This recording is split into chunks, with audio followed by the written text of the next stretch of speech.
नित्य भगवान का दर्शन करना चाहिए। ये मंदिर केवल इसलिए नहीं बनाए गए हैं कि परंपरा चली आ रही है, मंदिर इसलिए बनाए गए हैं कि रोज दर्शन करने जाओ। ये केवल परंपरा का निर्वाह करने के लिए मंदिर नहीं बनाए गए हैं। आज मंदिर तो बन जाते हैं लेकिन लोग दर्शन करने नहीं जाते हैं। बोलो, ये सबसे बड़ी भूल कर रहे हैं लोग। दर्शन करने इसलिए जाओ कि भगवान का दर्शन करने जैसे ही तुम जाओगे तो तुम्हारा क्रोध जो है करुणा में बदल जाएगा। भगवान के दर्शन का ये प्रभाव होता है। काम, क्रोध, लोभ, मोह, मद, मत्सर, ये जो खड विकार हैं, ये संपूर्ण विकार दूर हो जाएंगे। किससे होते हैं? दर्शन से। इसलिए जब दर्शन करते हो तो कहते हो विषय विकार मिटाओ संतन की सेवा। प्रार्थना करते हो कि नहीं करते हो? विषय विकार मिटाओ संतन की सेवा।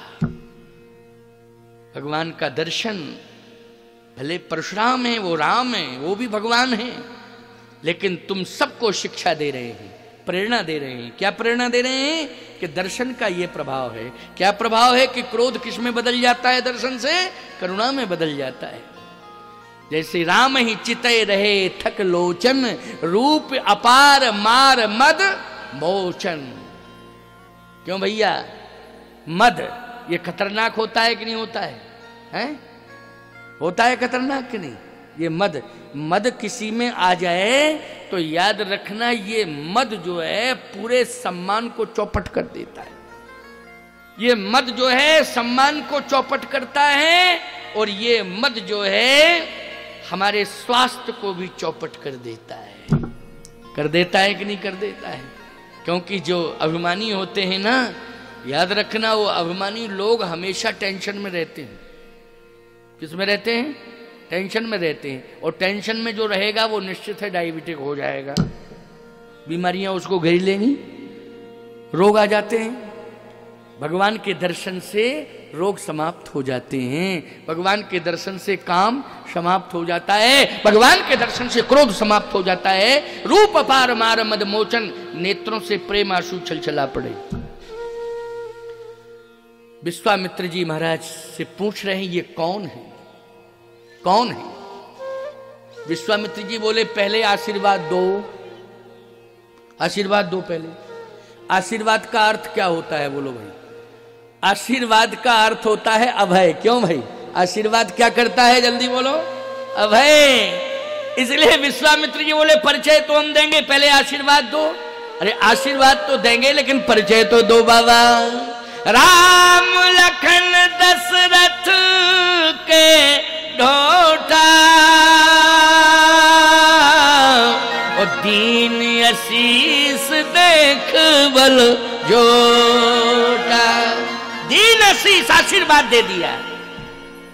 राम लखन दशरथ के पुत्र हैं, आपका आशीर्वाद चाहते हैं, आशीर्वाद दे दिया। अच्छा, आशीर्वाद दिया, दशरथ का नाम याद कराया, दशरथ के दोटा। तो परशुराम जी ने कहा कि मेरे गुरुदेव भी गए थे अयोध्या, और एक कहो ने चोरी सुन गिरजा द्रमत तोरी, काग भुसुंड संगम दो मनुज रूप जाने नहीं, को परमानंद प्रेम सुख फूले, बीठन फिरे मगन मन भूले। जब राम जी का जन्म हुआ था तो दर्शन करने के लिए भगवान शंकर कागभूषुंड जी दोनों गए थे कि नहीं गए थे?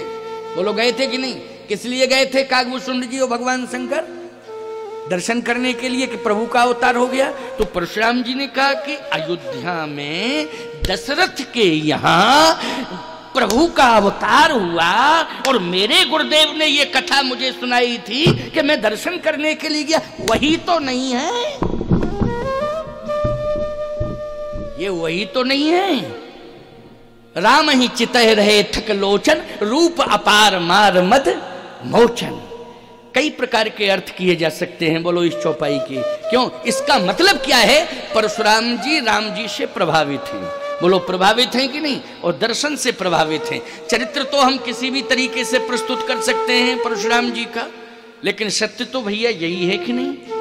ये वही तो नहीं है, क्योंकि राम लखन दशरथ के ढोटा, दीन आशीष देख भल जोटा। आशीर्वाद मिल गया, आशीर्वाद मिल गया। बोलो, अभय हो गए कि नहीं हो गए? जल्दी बोलो।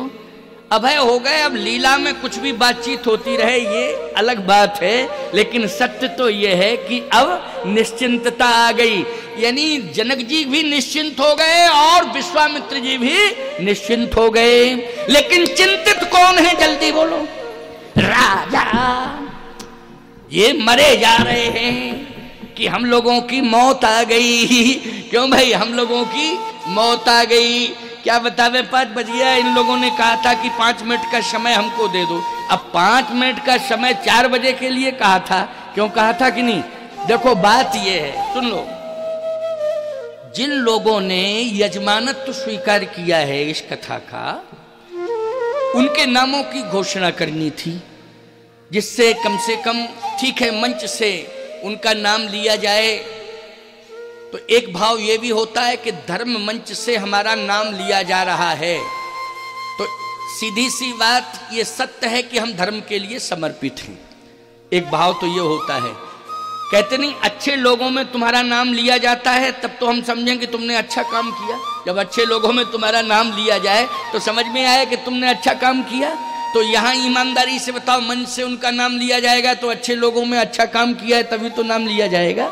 तो 70-75 लोगों ने, 70 या 65-70 जितने लोग हैं, अब वो लिस्ट मेरे पास आ जाए तो भैया ऐसी कोई बात नहीं है, हम ही उनके नामों की उद्घोषणा कर देंगे, ऐसी कोई बात नहीं है। लेकिन ये सत्य है कि जिन्होंने सहयोग किया है वो आशीर्वाद के पात्र हैं, आशीर्वाद के पात्र हैं, हृदय से आशीर्वाद के पात्र हैं। मैं उनको हृदय से आशीर्वाद दे रहा हूँ।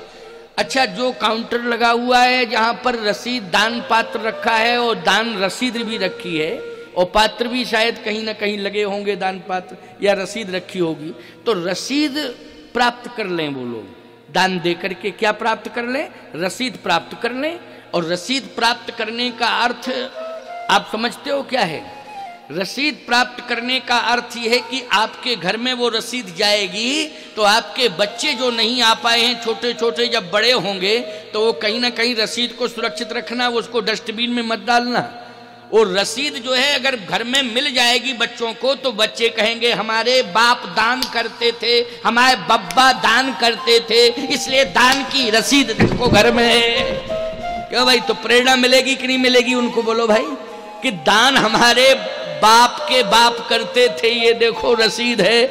क्योंकि उसमें लिखा होगा राम कथा। क्यों लिखा कि नहीं लिखा है? हाँ, निश्चित रूप से लिखा होगा। दान शब्द लिखा होगा, राम कथा लिखा होगा, ये सब संकेत। तो उनको ये प्रेरणा मिलेगी कि हमें भी राम कथा करानी चाहिए, हमें राम कथा में दान करना चाहिए। इसलिए वो प्रमाण पत्र रहता है, ठीक है ना? प्रमाण पत्र मानी प्रेरणा। क्या है? प्रेरणा। प्रेरणा प्राप्त होती है, ये बात है। इसलिए अन्यथा मत लेना। और कोई बात नहीं है, कल कर लेना घोषणा। कोई जरूरी है कि आज ही करना है? कल कर लेना है, नहीं कल होगी, निश्चित होगी। और कल मैं समय से मंच दे दूंगा, बीच में 5 मिनट का समय दूंगा और ठीक समय पर दे दूंगा, क्योंकि आज जो है मैं अपने मूड में कथा कह रहा हूं बैठ के, समझ रहे हो कि नहीं? इसलिए बीच में आ जाओगे तो ये सुनेंगे भी नहीं तुम्हारी बात, ये भी पक्की बात है। क्योंकि हमारी ही सुनेंगे, हम कुछ भी बोले तब भी सुनेंगे, और तुम कितना अच्छा बोलो तब भी नहीं सुनेंगे। क्यों भाई? इसलिए माहौल है। आइए सुनिए, बहुत अच्छी बात बता रहा हूं। अंतिम बात है, अंतिम 20 मिनट की बात है, इसको सुन लो। क्योंकि 5 बजा है, 5:20 पर हम विश्रामित करते हैं मंच को, और आरती होते होते 5:30 बज जाता है। वैसे तो मौसम साथ दे रहा है कि नहीं? ठंडी है, लेकिन सूर्य भगवान की कृपा से ठंडी दूर हो जाती कि नहीं? और शाम को तुम लोग घर पहुंच जाते हो, समय से ही पहुंचते हो, भले सूर्यास्त के बाद पहुंचते हो, लेकिन ठंडी, सूर्य भगवान इतनी गर्मी आपको दे देते हैं कि आप आराम से घर पहुंच जाते हो, कोई ठंडी वंडी का असर नहीं पड़ता है। और चिंता मत करना, मौसम आपके लिए अनुकूल रहेगा। और ये बात पक्की कह रहा हूं, विश्वास के साथ कह रहा हूं, ये संत वाणी है। यदि आपने इस राम कथा को सफल कराने के लिए मुक्त हस्त से दान कर दिया और कामतानाथ जी के अन्नपूर्णा भंडारे में आपने अन्नदान की रसीद प्राप्त कर ली या अन्नदान में नाम लिखा दिया, तो जितना आप लिखा रहे हो, मैं दावे के साथ कह रहा हूं, आपके खेत में कई 100 गुना पैदा होगा अन्न, कई 100 गुना। और संख्या मत कहलवाओ, कई 100 गुना पैदा होगा। ये संतवाणी है, व्यर्थ नहीं जाएगी।